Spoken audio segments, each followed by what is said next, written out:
हैं, प्लीज आप भी ये उस पीढ़ी का जिस पीढ़ी ने कहा था, जिसने कहा था कि लड़के हैं गलती कर देते हैं, ये महिला सुरक्षा की बात क्या करेंगे? हम समाजवादी हैं, हम संविधानवादी हैं। आपके झूठ को तेज आवाज में बोलने पे हम डरने वाले नहीं हैं, हम आंदोलन करेंगे। मुझे बताते हुए दुख है कि एंटी रोमियो स्क्वाड का जब हमने गठन किया था, सबसे पहले समाजवादी पार्टी ने इसका विरोध किया था, उसने विरोध किया था। और मुझे बोलने में भी कोई संकोच नहीं है कि महिला संबंधी अपराध से जुड़े हुए ज्यादातर मामलों में समाजवादी पार्टी से डायरेक्ट या इनडायरेक्ट जुड़े हुए लोग उसमें इन्वॉल्व पाए जाते हैं। कि आज बॉर्डर्स कहीं से भी सुरक्षित नहीं है और साथ ही साथ आपको शायद अपने अधिकारियों पे भरोसा भी नहीं है कि एसपी बलिया होने के बावजूद भी बाहर से एक टीम भेजी गई और वहां पे जांच कराई गई। कल विधानसभा में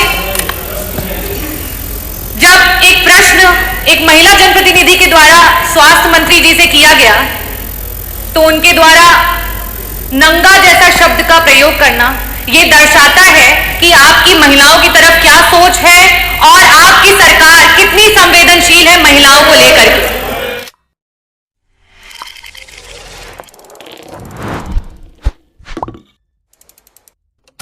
डॉक्टर रागिनी। महोदय, मैं आपका आभार व्यक्त करना चाहूंगी कि आपने प्रश्न पूछने का अवसर दिया। मेरा प्रश्न मुख्यमंत्री जी से था कि उत्तर प्रदेश में आए दिन महिलाओं और बच्चों का यौन शोषण बढ़ता जा रहा है, उसके दर को रोकने के लिए और उनकी मदद करने के लिए सरकार ने क्या कोई योजना बनाई है। मुख्यमंत्री जी, मैं आभार व्यक्त करना चाहूंगी कि आपने जवाब में लिखा कि हाँ, दर बढ़ता जा रहा है। आप खुद इस बात को मानते हैं कि उत्तर प्रदेश में महिलाओं का उत्पीड़न हो या बच्चों का उत्पीड़न हो, उसमें आज उत्तर प्रदेश टॉप के नंबर पे है, पूरे इंडिया में सबसे पहले नंबर पे। मैं और हमारे सारे सभी सदस्य जब सदन में विभिन्न विभागों के सवाल उठाते हैं, मुद्दों को उठाते हैं, तो बार बार यही कहा जाता है कि अरे आपने क्या किया, आपने क्या किया, आपने क्या किया।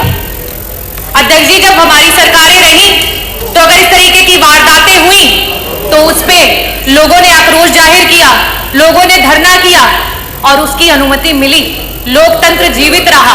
आज ये स्थिति हो चुकी है कि आप स्वयं इस बात पे हामी भर रहे हैं कि एनसीआरबी के आंकड़े बढ़ते चले जा रहे हैं, लेकिन लोगों की आवाजों को बंद कर दिया जा रहा है।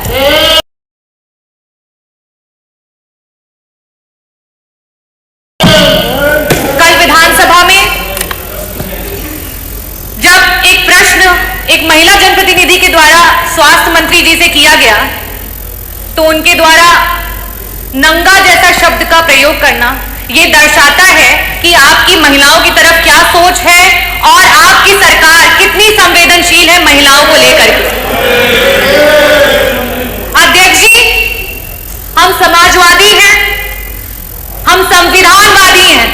आपके झूठ को तेज आवाज में बोलने पे हम डरने वाले नहीं हैं, हम आंदोलन करेंगे। मेरा प्रश्न मुख्यमंत्री जी से सीधा है कि 2017 से लेकर के 2023 तक कुल ऐसे कितने यौन शोषण के महिलाओं के लिए और साथ ही साथ prevention of child from sexual offence के तहत कुल कितने केसेस दर्ज किए गए और उन लोगों को सरकार के द्वारा किस प्रकार की योजनाओं के तहत मदद की गई।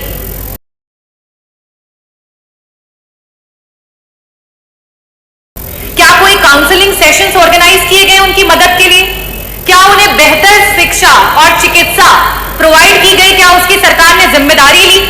क्या कोई स्किल डेवलपमेंट प्रोग्राम्स या फिर एडवांस हायर स्टडीज के माध्यम से उन्हें मदद की गई कि वो अपना भूतकाल जो इतना सदमे वाला है उसे भूल करके एक बेहतर भविष्य की तरफ सोच सके? मेरा दूसरा प्रश्न आपसे यह है कि अभी हाल फिलहाल में बलिया की न्यूज सभी सदस्यगण यहां है वो जानते हैं कि आज बॉर्डर्स कहीं से भी सुरक्षित नहीं है और साथ ही साथ आपको शायद अपने अधिकारियों पे भरोसा भी नहीं है कि एसपी के बावजूद भी बाहर से एक टीम भेजी गई और वहां पे जांच कराई गई। इन बातों के मद्देनजर मैं ये पूछना चाहती हूं कि ये अपने आप में दर्शाता है कि ह्यूमन ट्रैफिकिंग आए दिन बढ़ती चली जा रही है। तो 2017 से लेकर के 2027 के बीच में टोटल महिलाओं और बच्चों को लेकर के कितने केस हैं, मुकदमे हैं लापता गुमशुदगी के जो दर्ज हुए, और उनमें से कितने लोग आज भी गुमशुदा हैं आपके 8 साल के टेन्योर की सरकार में, जिनको आप नहीं ढूंढ पाए हैं? कृपया इसका जवाब दें। धन्यवाद। माननीय मुख्यमंत्री जी।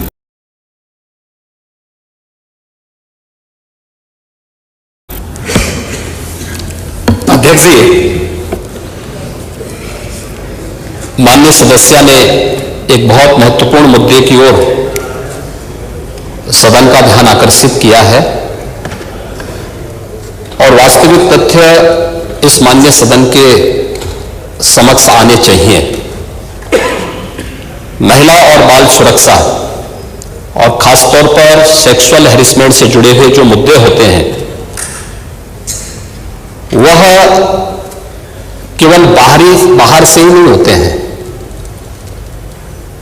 इसके दोनों तरीके हैं, घर के अंदर भी और घर के बाहर भी, और इसलिए दोनों मुद्दों को ध्यान में रख करके सरकार ने इस दिशा में जो ठोस कदम उठाए हैं वह इस सदन के सभी माननीय सदस्यों के संज्ञान में बहुत आवश्यक है। अगर मैं महिला संबंधी अपराध को, जिसमें घरेलू हिंसा से जुड़ी हुई जो या सेक्सुअल हैरेसमेंट से जुड़ी हुई जो मामले होते हैं, इन सब की तुलना करो तो सबसे पहले माननीय सदस्य को मैं इस बात के बारे में अवगत करा दूं कि 2016 की तुलना में दहेज जैसी घटना के बारे में देखें तो 2016 की तुलना में 2016 में कुल घटनाएं घटित हुई थी, उनकी तुलना में 23-24 के बीच में लगभग 17.5% की कमी घटनाओं में आई है। बलात्कार की घटनाओं में 2016 की तुलना में अगर 23-24 में हम उसकी तुलना करें, इसमें 25.30% की कमी दिखाई गई है।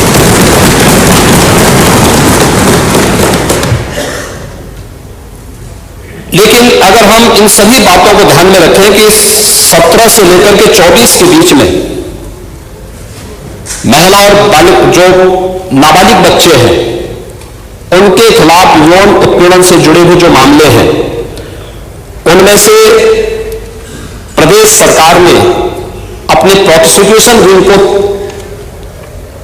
मजबूत करने का परिणाम सामने आया है। 24,402 प्रकरण में अभियुक्तों को अब तक सजा दिलाई जा चुकी है।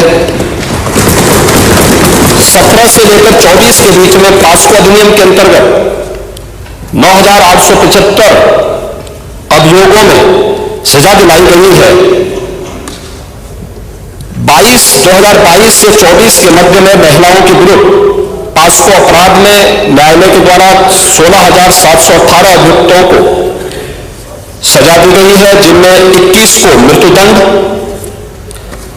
1713 को आजीवन कारावास, 4,653 को 10 वर्ष या उससे अधिक के कारावास और 10,331 को 10 वर्ष से कम की कारावास की सजा भी दी गई है।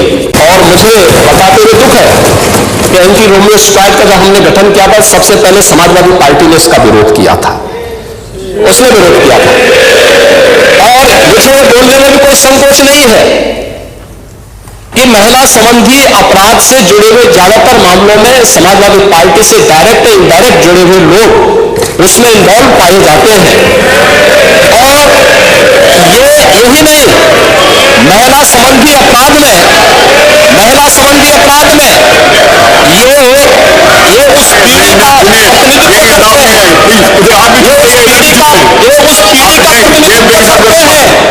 जिस पीढ़ी ने कहा था, जिसने कहा था कि लड़के हैं गलती कर देते हैं, ये महिला सुरक्षा की बात क्या करेंगे? ये महिला सुरक्षा के लिए तो समाजवादी स्वयं ही एक गंभीर खतरा है, और इसीलिए महिला सुरक्षा के बारे में प्रदेश सरकार पूरी तरह सचेत है, सक्रिय है। हर बेटी को भी, हर व्यापारी को भी सुरक्षा प्रदान करने के लिए पूरी तरह प्रतिबद्ध है।